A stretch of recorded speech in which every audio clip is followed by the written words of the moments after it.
on how many translators there are on the trip as to what the experience is like. If you are the sole translator, of course it tends to be a little bit more stressful. It's a pretty stressful job either way. However, if you have one or two other translators to piggyback off of, usually how it works is you identify your strengths and weaknesses. So one translator perhaps is better at understanding Spanish than they are at speaking it. So one translator will be in charge of kind of translating the Spanish back into English for the rest of the travel team, and then the other translator would be responsible for translating the English questions back into Spanish for whatever community members or people in the mayor's office or whoever we happen to be talking to. It's also really good if there are two translators to kind of form a team dynamic, so just kind of getting to know each other really well and understanding when one may be getting a little bit tired, because translating is really tiring, just mentally. Just, I guess, having to speak two languages at once is pretty difficult, but so like maybe one can tap out if one's getting tired and the other one can kind of take over or something like that.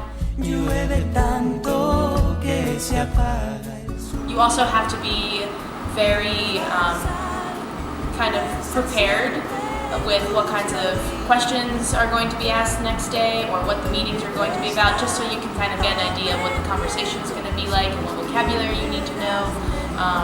Also, you will be doing a lot of phone calls. Despite the translator not necessarily having a leadership role, they are very much work very closely with the trip leader, whoever that may be, just because everything that the trip leader wants to do, the translator has to kind of make it happen, because you got to translate all that English stuff into Spanish. So all the phone calls and all the emails leading up to a trip and stuff like that.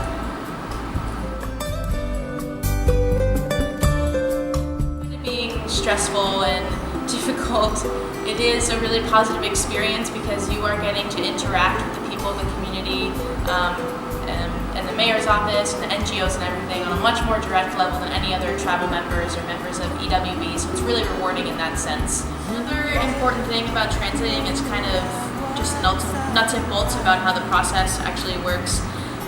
The best way to go about it usually is you let the community members talk for a little bit, and then once the translator feels like it's too much or at a good stopping point for them to be able to translate effectively, they go ahead and translate to the rest of the travel team, and then the travel team maybe has follow-up questions, and then you translate those back to the community members. But usually in larger meetings, it's whoever you have a meeting with talks for a while, and then the translators translate to the whole team.